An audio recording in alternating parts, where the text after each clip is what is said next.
अस्सलाम वालेकुम दोस्तों, आप देख रहे हैं Altaf Malik YouTube official channel.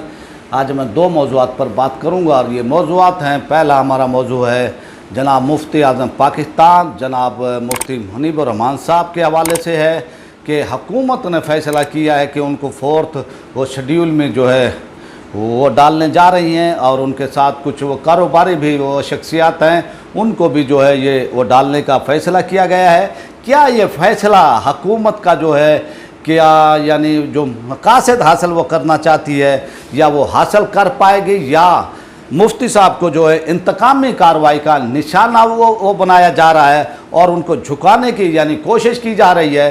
तो क्या हुकूमत को ये फ़ैसला जो डालने का है क्या उनको फ़ायदा देगा या नुकसान देगा, इस पर जो हम बात करेंगे। और दूसरा मौजू है हमारा तहरीक लब्बैक पाकिस्तान के सरबरा जनाब हाफिज़ साद हुसैन रिजवी के हवाले से है कि जेल के अंदर जो है कुछ लोगों ने साफ़ियों ने जो है मुलाकात की है और हमारे वो ज़राए तक जो है रिपोर्ट पहुंची है उस हवाले से कि भी उनकी रिहाई के अंदर जो है कितने दिनों में वो उनकी रिहाई हो सकती है और कितने दिन उनकी रिहाई में लग सकते हैं, और वो आप क्या खुद चाहते हैं रिहा होने के बारे में, और वो क्या कहते हैं कि भाई जो कि हुकूमत ने जो है इतनी जल्दबाजी की थी और वो क्या करने जा रहे थे, क्यों हुकूमत ने उनको अरेस्ट किया इतनी जल्दबाजी के अंदर, जो कि हालांकि डेडलाइन भी जो है अभी बाकी थी और ये डेडलाइन जो है अभी 8-10 दिन उनमें थे, लेकिन हुकूमत ने क्या वजह हुई कि भी इतनी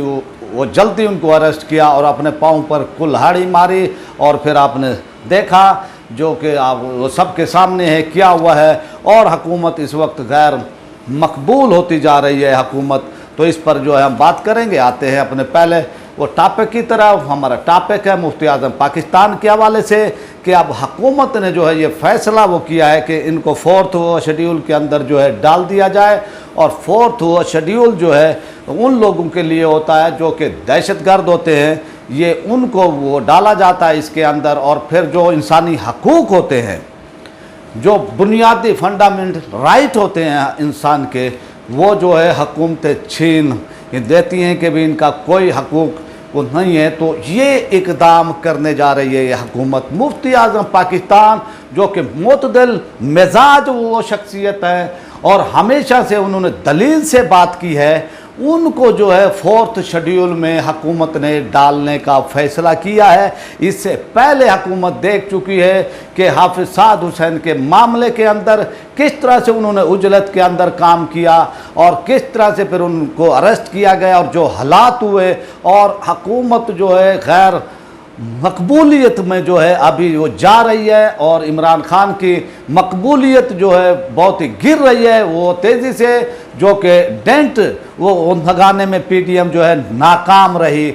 लेकिन एक मजहबी तबके से और वो भी अहले सुन्नत जो पाकिस्तान की अक्सरियत हैं उनको दबाने के लिए जिस तरह से पीटीआई की हुकूमत अब खुलकर सामने आई है और जिस तरह से मुफ्ती आज़म पाकिस्तान के हवाले से ये फैसला किया गया है, तो मैं वो समझता हूँ कि ये जानिबदाराना फ़ैसला है, ये एक जुल्म पर मबनी इनका ये फ़ैसला है। लेकिन कोई ये समझता है कि इस तरह से किसी को झुका लेंगे, इस तरह से किसी को दबा लेंगे, तो मैं ये समझता हूँ कि वो भूल के अंदर है। ये इक़्तिदार आनी जानी चीज़ है और गैर मुतनाज़ा लीडर हैं वो अहले सुन्नत के, हुकूमत को वो समझना चाहिए। और वो तंजीमात मदारस अहले सुन्नत के पाकिस्तान के सरबराह हैं और फिर हुकूमत ने उनको तोड़ने के लिए पहले तो उनको रूअत हिलाल वो कमेटी से हटाया गया, फिर जो है उनको यानी और वो तकसीम वो पैदा करने के लिए जो है कि उनके ख़िलाफ़ जो है भी एक मुहिम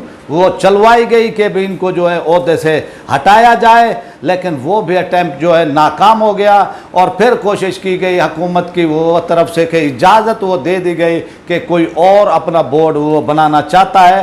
तो इस तरह से जो है वो कमज़ोर वो करने की कोशिश की गई है मुफ्ती आज़म पाकिस्तान को और उनकी ताकत को तोड़ने की। आपने फिर वो देखा कि उन्होंने एक प्रेस कॉन्फ्रेंस की थी, एक वो प्रेस कॉन्फ्रेंस की थी और ये कहा था कि पुरअमन हड़ताल करें। तो पाकिस्तान की तारीख की जो है पुरअमन हड़ताल हुई है और लोगों ने हड़ताल की है। खुद जो है ट्रांसपोर्टर थे उन्होंने हड़ताल की है, जो ताजिर थे उन्होंने हड़ताल की है। यानी मुफ्ती आज़म पाकिस्तान का जो है अहले सुन्नत के हवाले से कितना एहतराम है और इस तरह से हुकूमत को ज़्यादती वो करना हुकूमत की वो तरफ से और उन पर ये 4th शेड्यूल नाफिज करना, मैं वो समझता हूँ ये एक अहमकाना इक़दाम है। और फिर कुछ इतलात ये भी आ रही हैं कि हमारा एक इदारा जो कि एक हसास इदारा है और उस इदारे के अंदर एक तौहीन, यानी उससे पहले एक वो तौहीन की गई थी कि हज़रत अबू बकर वो सदीक़ की शान के अंदर, और फिर उस तौहीन पर जो है फिर अहले सुन्नत ने एहतजाज किया था, वो भी तारीख़ी एहतजाज किया था और वो ऐसा एहतजाज किया था कि लाखों अफराद जो है कराची की सड़कों पर आ गए थे।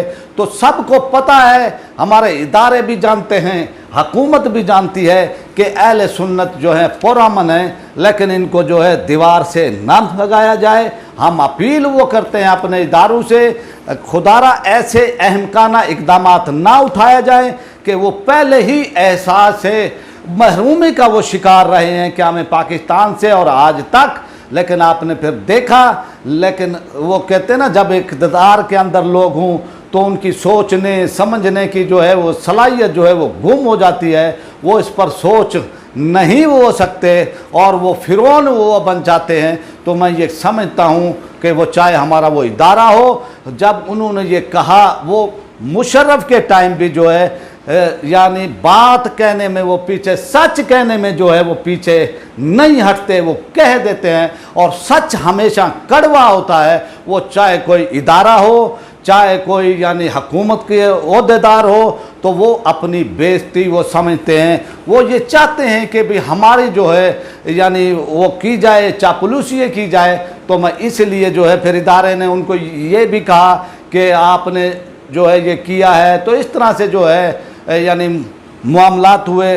लेकिन इदारों को भी ये गौर करना चाहिए कि वो ये तो बता वो देते हैं कि भी इंडिया की जो है कोशिश है, एक साजिश है कि भी जो है मुल्क के अंदर फ़िरका वारियत फैलाई जाए, मुल्क के अंदर फ़िरका वाराना फसादात वो फैलाए जाए। लेकिन कोई जो वहाँ पर तौहीन करता है उनको हुकूमती यानी पासपोर्ट बनाकर उनके खिलाफ FIR वो दर्ज है और फिर उनको जो है मुल्क से बाहर वो भेज दिया हो जाता है। तो इस तरह अगर जुल्म और ज़्यादती की जाएगी, तौहीन करने वाले लोगों को जो है तहफ़्फ़ुज़ फराहम किया जाएगा, तो इससे और ज़्यादा एहसास महरूमी पैदा होगा। कानून जो है सबके लिए एक होना चाहिए। ऐसे लोगों को जो है कानून के कटहरे में लेकर आना चाहिए ताकि उनको सज़ाएं दी जाएं, ताकि जो है पाकिस्तान के अंदर जो है आइंदा ऐसे वाक़यात ना हो। लेकिन हुकूमतों ने इस पर जो है सोचा नहीं, गौर नहीं किया, वो बल्कि उनको जो है UK के लिए जो है उनको भगा दिया। वो गया बाहिफाजत पाकिस्तान से और उनके ऊपर FIR थी, हालांकि उनको अरेस्ट वो करना चाहिए था और अदालतों में पेश हुआ करना चाहिए था और ये अदालतों का काम था कि उनको जो है रिहा वो करती या उनको जो है कैद वो देती। तो ये अब सूरत हाल है। तो ये भी कोई हिसाब वो कह रहे हैं कि भी मुफ्ती साहब से चुकाने वाले जो है वो की जा रही है। और पहले आप लोगों ने जो है जिस अंदाज में उनको जो है ओहदे से हटाया है रूरत हिलाल कमेटी से, और जिसको अब चेयरमैन बनाया, जिस चापलूस जिस यानी खुशामदी को आप लोगों ने जो है वो चापलूस वो बनाया है हुकूमत ने, तो आप यानी हुकूमतों को भी चाहते हैं, हुकूमतें चाहती हैं कि भी उनकी जो है तारीफ़ें की जाए, उनको जो है ना वो कहा जाए कि आप अरे ग्रेट हो, आप अजीम हो, आप जो है बहुत ही अजीम हो, आपने ये किया है, आपने वो किया है। तो हुक्मरान ऐसी यानी वो बातें सुनना चाहते हैं। लेकिन मुफ्ती आज़म पाकिस्तान के साथ इस तरह का सलूक जो है मैं वो समझता हूँ हुकूमत के लिए हो, चाहे हमारा कोई इदारा भी हो, उसको भी इस पर जो है सोचना वो चाहिए कि इस तरह से किसी को दबाया नहीं वो जा सकता। इस तरह से आप किसी को जो है यानी ज़ोर ज़बरदस्ती वो करके, जो कि पहले ही अहले सुन्नत पुरअमन है, इस तरह से आप उनके साथ ज़्यादती नहीं वो कर सकते हैं। और आपने वो देखा भी कि उनकी एक अपील पर जो है अहले सुन्नत ने, पूरे पाकिस्तान ने वो किस तरह से जो है हड़ताल की है। तो फिर भी आपको जो है अंदाज़ा नहीं हो रहा है। और कौन ये चाहता है, कौन इस तरह के हालात जो है पाकिस्तान के अंदर पैदा वो करना चाहता है। खुदारा ऐसे हालात पैदा ना किए जाएं कि पाकिस्तान के हालात जो हैं वो ख़राब हों, किसी और वो तरफ जाए। तो इस पर जो हमारे इदारों को भी गौर वो करने की वो है कि इस पर गौर करें, हुकूमत को जो है इसके ऊपर गौर करें। और ऐसी काली भेड़ें जो ऐसे इकदाम उठवाना वो चाहती हैं, उठवाती हैं हुकूमतों से, उन पर भी जो है गौर वो करना चाहिए। अब उनकी 75 साल उम्र है इस वक्त, और उनको जो है 4th वो शेड्यूल के अंदर डालना जो है, मैं वो समझता हूँ बहुत वो बड़ी ज़्यादती है। बाकी रही ये ओहदे और ये हुकूमत, ये आज हैं कल नहीं होंगे, लेकिन ये ज़्यादतियाँ जो हैं फिर ये भूलती नहीं हैं, ये तारीख़ का हिस्सा वो बन जाती हैं। तो इसलिए हमारे यही है कि हुकूमत से भी, और हमारा अगर इदारा इसमें कोई वो है, कुछ इतलात आ रही हैं कि भी उनके एक हमारे हसास इदारे से कुछ वो तल्ख वो कलामी भी हुई थी, तो इदारे को इस पर जो है गौर वो करना चाहिए कि एक तल्ख कलामी पर जो है इस तरह के इकदाम नहीं वो करने चाहिए। हालांकि ये वही लोग हैं जिन्होंने आपको सपोर्ट किया है, मुल्क को सपोर्ट किया है, और उस वक्त सपोर्ट किया है जब जो है यूनिफॉर्म पहनकर हमारे अफसर जो है बाहर नहीं निकल सकते थे। इन हालात में जो है सपोर्ट किया है, लेकिन अब उनको जो है इस तरह सपोर्ट किया है तो उनको इस तरह के सिले आप लोग ना दें कि उनको जो है 4th शेड्यूल में आप वो डालें। तो मैं वो समझता हूँ कि हमारे इदारे और हुकूमत जो है इस पर गौर वो करेगी, और इंशाल्लाह जो है उनको 4th वो शेड्यूल में नहीं वो डालेगी। इससे मामला जो है हल होने की बजाय वो बिगड़ेंगे। ये कानून ये दहशत गर्द के लिए है, लेकिन हुकूमत जिसको चाहती है उसके अंदर वो डाल वो देती है। तो इस तरह का मजाक भी नहीं होना चाहिए। तो हम उम्मीद वो करते हैं कि हुकूमत इस पर जो है गौर करेगी। आप आते हैं जनाब, हमारा दूसरा मौजू हाफिज साद हुसैन रिजवी की रिहाई के हवाले से है। और एक ताज़ा व तरीन जो है हमें अपने वज़राए से रिपोर्ट मिली है, कुछ एक वो साफ़ी हैं उन्होंने मुलाकात की है, जो हमें उनसे रिपोर्ट वो मिली है वो ताज़ा तरीन वही है कि हाफिज साद हुसैन रिजवी साहब जो है जेल के अंदर हशाश बशाश हैं। और वो साफ़ी कहते हैं कि जब मेरी उनसे मुलाकात वो कराई गई, मुलाकात हुई, तो मैंने उनको जो है सियासी तौर पर जो है फ़हम वाला पाया है, और उनका जो ये फ़हम है बड़ा तहम्मुल मिजाज उनको पाया है। उन्होंने कहा कि मेरे उनके वालिद के साथ भी मुलाकात हुई थी, लेकिन वो जलाली किस्म के थे, एग्रेसिव, लेकिन 27 साल के इस नौजवान की मैं तहम्मुल मिजाजी पर उन्होंने कहा कि मैं वो दाद देता हूँ। और फिर वो कहते हैं कि हमने उनसे सवाल किया कि रिहाई के हवाले से आपका क्या ख्याल है, तो उन्होंने कहा कि ये हमने रिहाई के लिए, अपनी रिहाई के लिए हुकूमत से भीख नहीं मांगी। हमने ये हुकूमत से कहा था कि आप जो है फ्रांसीसी सफ़ीर वाला जो मामला है, जो वो करारदाद है, आप उसको असम्बली में लेकर जाएं, इस पर बहस करें, और फिर फ्रांसीसी सफ़ीर को जो है पाकिस्तान से बेदखल किया जाए। और उन्होंने ये भी कहा कि हम फ्रांसीसी सफ़ीर के मामले पर 1 इंच भी पीछे नहीं हटेंगे। फिर उन्होंने ये कहा कि जो उनके ऊपर वो केसेस हैं, तो उन्होंने कहा कि हमने भीख नहीं ये मांगे हुकूमत से, हम अदालत में जाएंगे, और अदालत में जो है वो अब अदालत में अब हुकूमत को जो है साबित वो करना पड़ेगा, वो सबूत देने पड़ेंगे कि भाई मैं वो दहशत गर्द हूँ और मेरे खिलाफ़ जो FIR वो दर्ज हुई हैं, तो मैं कानूनी तौर पर जो है रिहा होना चाहता हूँ। और इसके लिए कानूनी टीम जो है तैयार भी हो चुकी है। और इस तरह से उन्होंने फिर ये कहा, और फिर उन्होंने ये भी कहा कि मैं नहीं वो चाहता था कि भाई जो है इस तरह के हालात हूँ, हम एहतजाज वो करना चाहते थे, एहतजाज हमारा हक था, लेकिन हम हुकूमत पर दबाव तो वो बनाना चाहते थे कि हुकूमत जो है ये काम वो करे, लेकिन हुकूमत ने बड़ी जल्दबाजी से जो है उनको अरेस्ट किया और फिर अवाम जो है फिर वो बेकाबू हुए। अवाम खुद ब खुद आए, वो इसलिए कि उनको जब मालूम हो गया कि उनके रहनुमा को, उनको कायद को अरेस्ट किया गया है, तो फिर लोग खुद ब खुद आए हैं और उन्होंने जो है पूरे पाकिस्तान के अंदर एहतजाज किया है। इस तरह से उन्होंने फिर ये कहा कि इसमें जो है अवाम आई है, खुद ब खुद आई है, तो ये अवाम की वो मोहब्बत है, वो कारकुनान की वो मोहब्बत है उनके साथ, उनको वो अप्रिशिएट वो करते हैं कारकुनान को।